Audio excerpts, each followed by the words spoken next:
Hello, this is Frank Lewis, and welcome to another program based upon Relationships Revealed.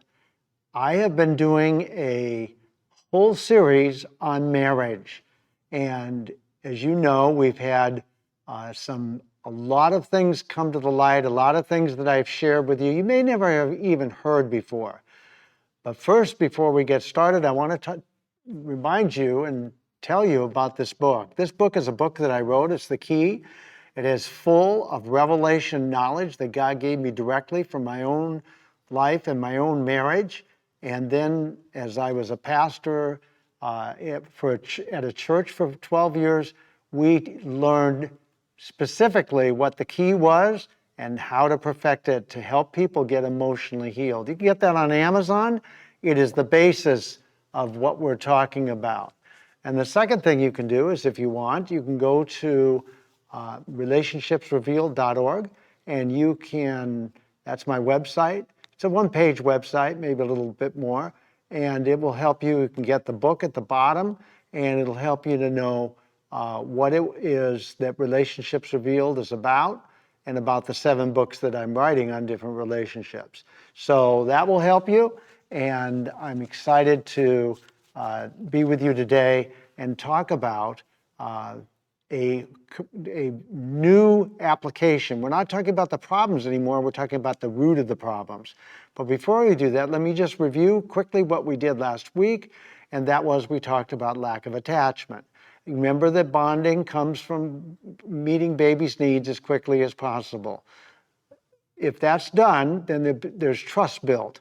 If that's not done, then there's lack of trust, and there is then no attachment. An infant grows up, becomes a child, and they're supposed to have an attachment with mom and dad. And attachment is a very important thing. We are wired by God, created by God to need attachment. And so if we don't get it, we're going to be in constant pain. It'll be very subliminal, be under our conscious thought, but we'll always never feel like we belong, like we have a place to belong. We'll never feel settled. And that will be difficult for everyone that gets into that position. Most people are in it, by the way, and that's why we're going to be talking about the resolution for lack of attachment. But we talked about 3 attachment styles. And the reason they're styles is because mom and dad were supposed to attach to us, but if they didn't, what ends up happening is we end up in a situation where we didn't get what we needed, and that is attachment.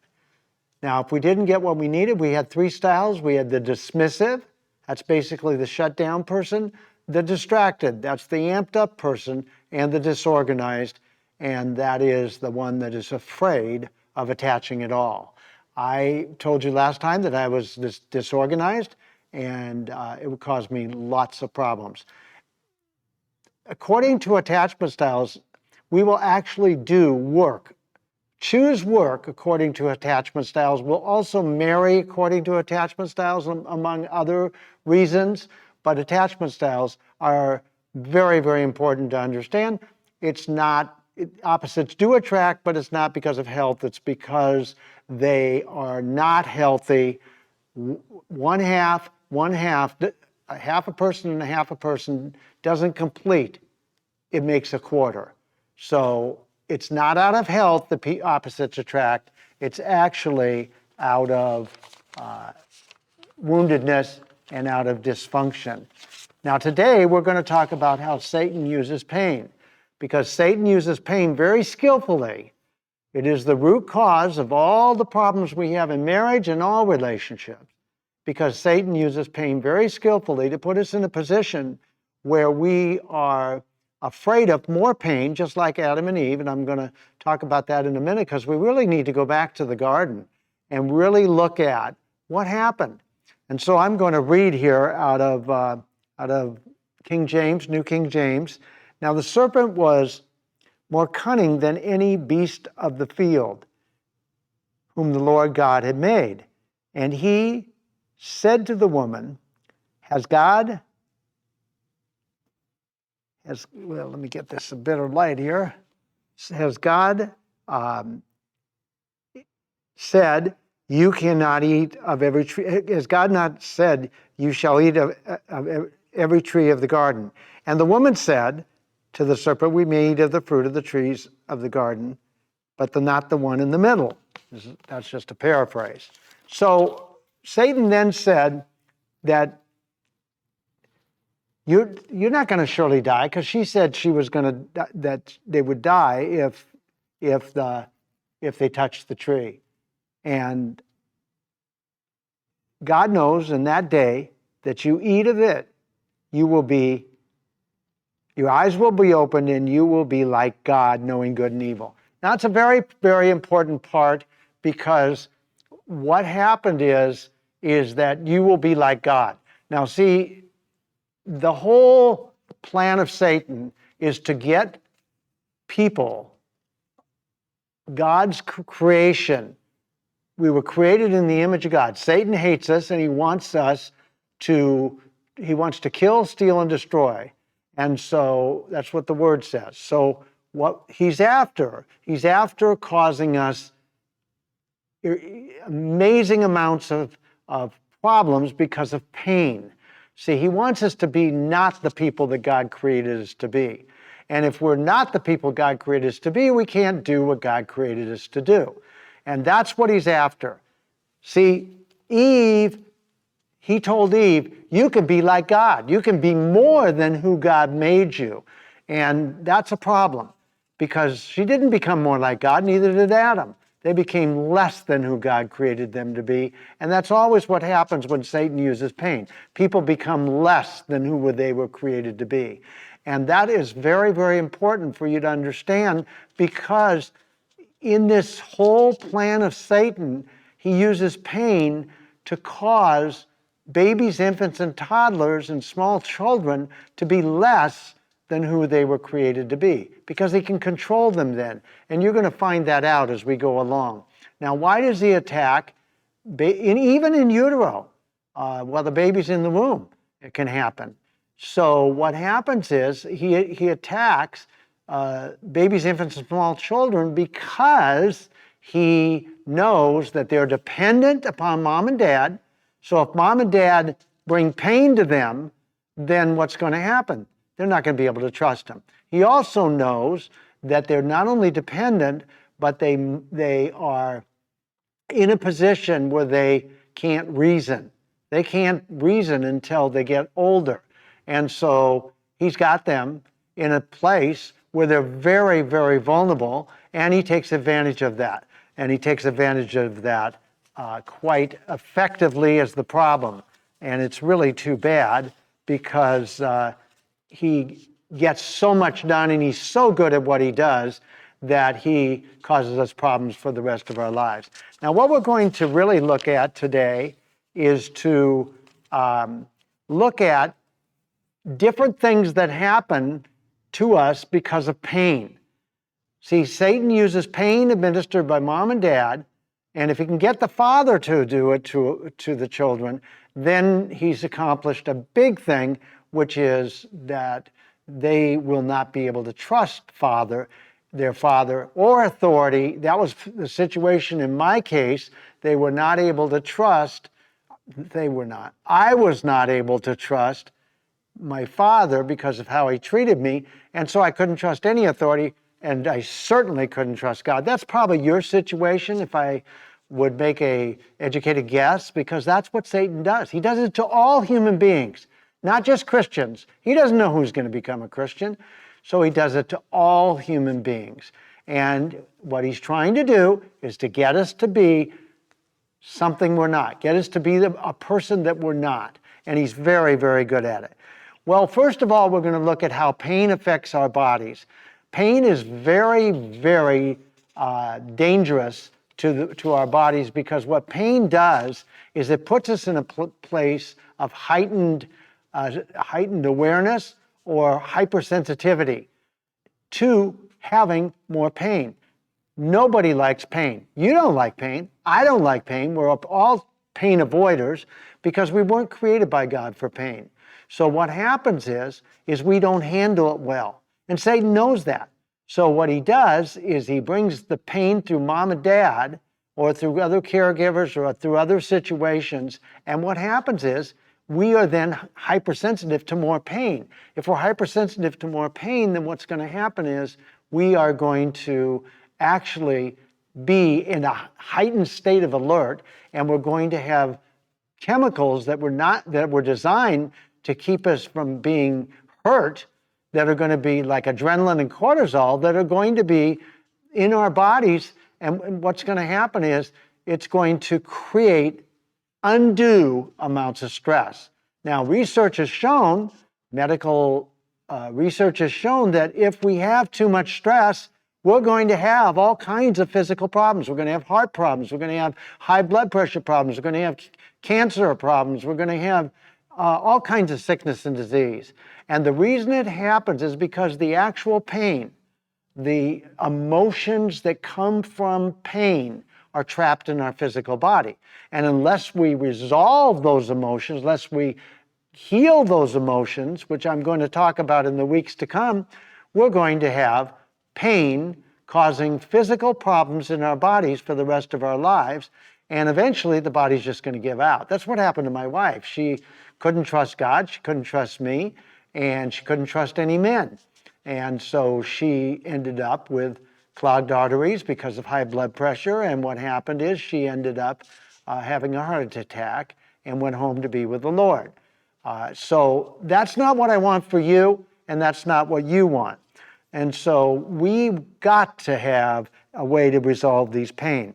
Now, one of the other things that happens is that pain administered by father and mother cause a child, a growing child, an infant, a toddler, a small child, as they're growing up, causes them to have an improper or arrested development.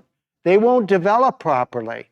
They won't get their emotional tasks and requirements done, and they won't develop and have their needs met properly because they're going to be afraid because the pain came.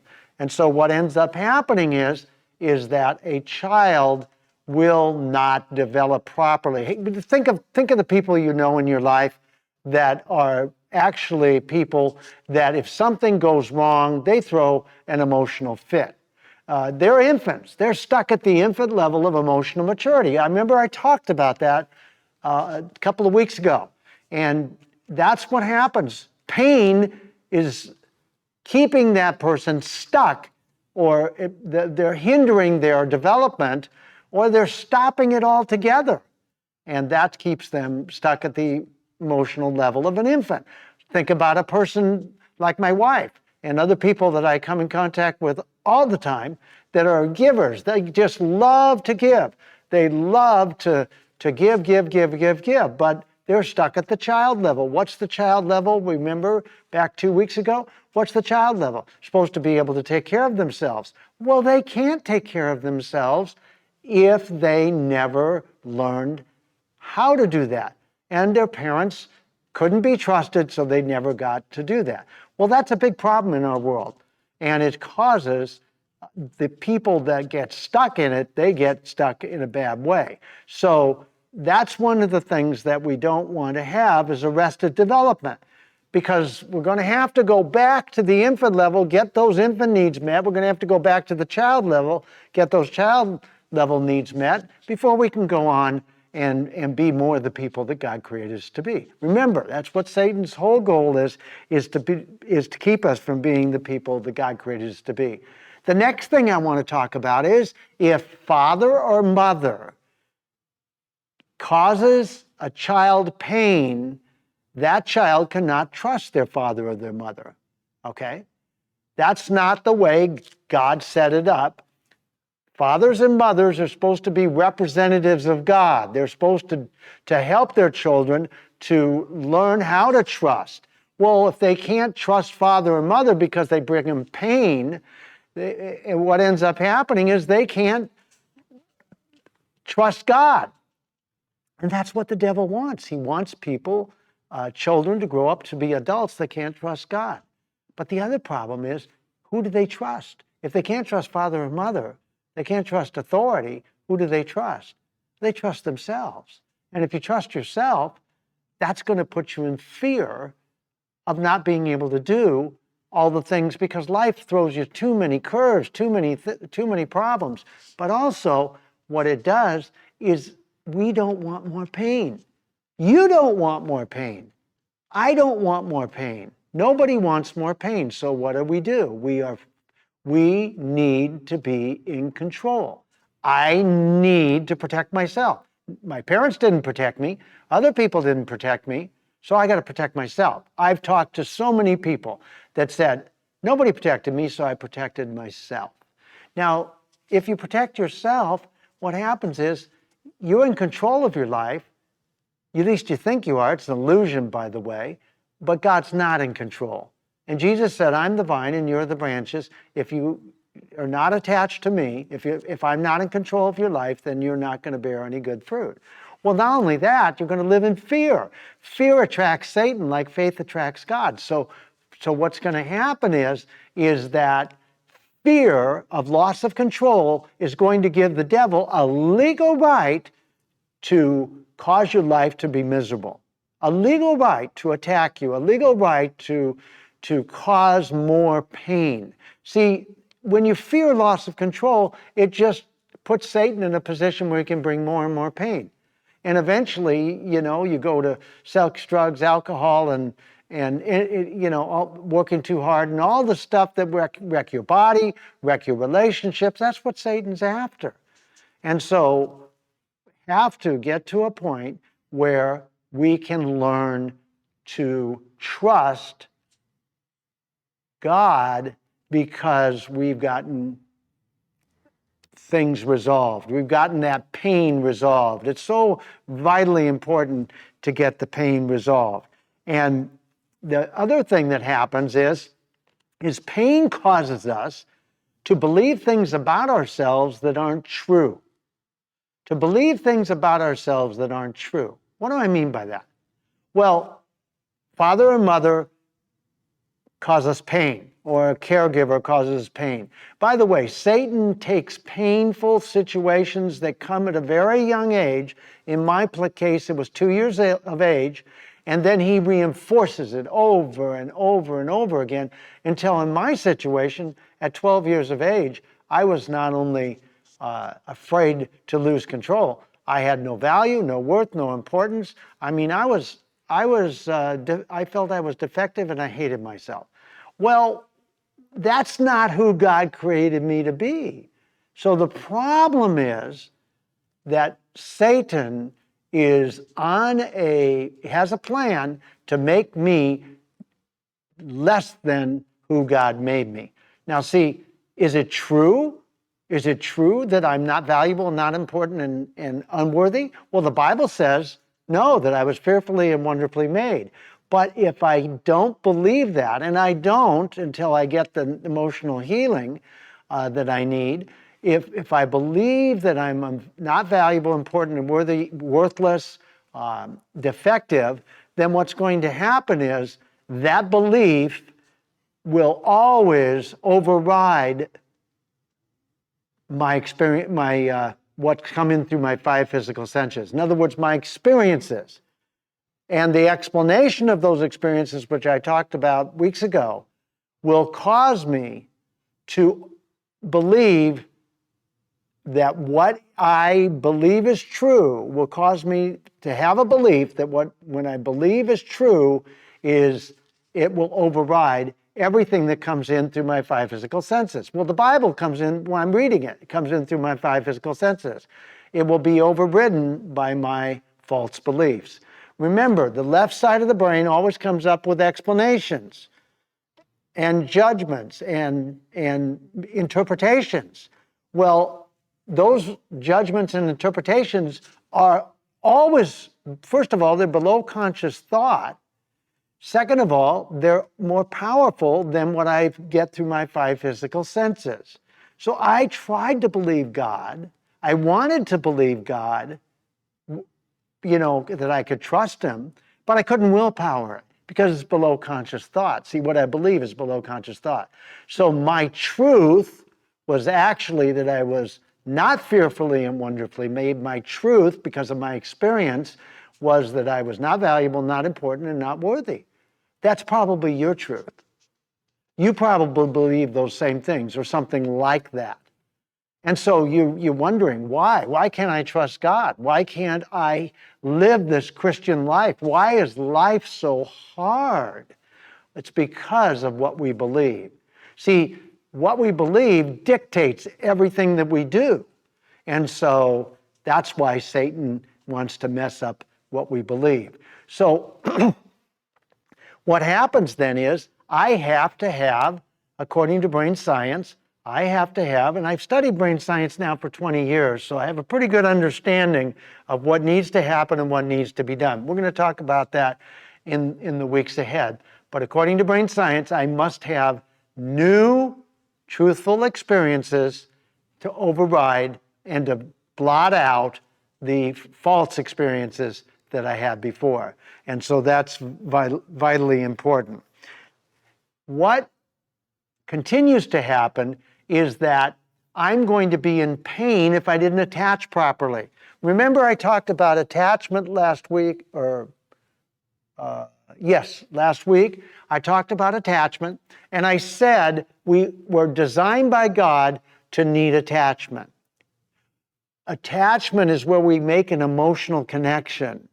We can't make an emotional connection if we are not able to trust mom and dad. We just can't do it. Or any authority, or God. We can't make an emotional connection. What's going to happen when we don't make an emotional connection? We're going to live in pain. God wired us, and that's why the dismissive lives in pain. The disorganized for sure lives in pain, and the distracted lives in pain.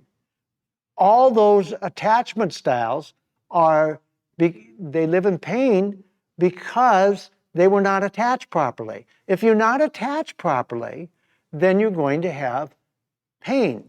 It's called attachment pain. And what's going to happen is you're going to look to solve that attachment pain by a bottle, of alcohol. You're going to look to solve it with all these different painkillers, drugs, sex, too much chocolate, too much food, too much work, all these different things. You may try to solve it with adrenaline rushes, so you do dangerous things. I don't know what you're trying to solve it with, but I do know you're trying to solve it because attachment pain is something that Satan wants us to live in, because then we'll do things that will hurt ourselves. We'll do things that will cause us to not live a long, productive life and probably not fulfill our call the way God created us to fill it. So we have all these different things that Satan has done in order to be able to get us into a position where he can control us, or at least bring more pain to us. He may not be able to control you because you may know enough word that you can fight him off. But see, the problem is your relationships aren't going to work well. Your marriage is not going to work well when you have pain that's unresolved. I said that from the beginning. I'm saying it now. I'm reinforcing it. I'm telling you how Satan uses pain. And he uses it in a way to be able to cause all your relationships to be painful, cause your marriage to have ups and downs and emotional breakdowns and emotional problems, causes you not to have joy, satisfaction in your relationships, and particularly in your marriage. It's always hard. You're working so hard in everything. And that's not the way God designed us. That's not the way God created us. He didn't create us to work hard. Jesus said, my yoke is easy, my burden is light. Well, he said he came to give us life, and life more abundantly. I don't know too many Christians that are living the abundant life. And the reason is because of pain. And if you have pain, and you do, in these areas, then you're going to need to get to a place where you can resolve that pain and start to live. See, that's what's happened to me. Because I have learned and God has revealed to me how to be able to solve and to heal emotional pain, I don't have the pain. I don't live in the pain I used to live in. I trust God now so much that I make very good decisions and I don't get in pain. And the reason why is because I've resolved a lot of the emotional pain that came to me in my childhood. And you can do the same thing. I'm going to show you how to do that. One of the things that we're going to look at in the future here is, how does pain actually set us up? Actually, we're going to look at that right next week. What am I thinking? We're going to look at that next week. How does pain is the root problem and the cause of fear and shame? Remember, it said in Genesis, he said, I was naked, I was afraid, and I hid. You ever wondered what that was all about? Well, I'm going to talk to you about that next week when we talk about fear and shame. But I want you to know that God loves you. He's got a great plan for your life, and this plan will work in your marriage. He's got a great marriage for you. It's a marriage made in heaven that you can experience here on earth, and all your relationships can be better when you resolve emotional pain. And I'm going to talk to you about that in the weeks ahead, how to resolve emotional pain. But know this, and have the hope that it can be done. I'm living proof it can be done, and I'm going to help you to become more the person you were created to be so you can do what God created you to do. He is good. He's good all the time.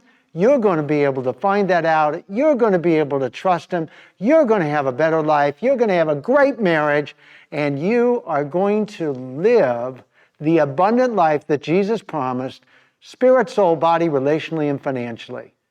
And it's going to be the best you've ever had. And I declare that in Jesus' name.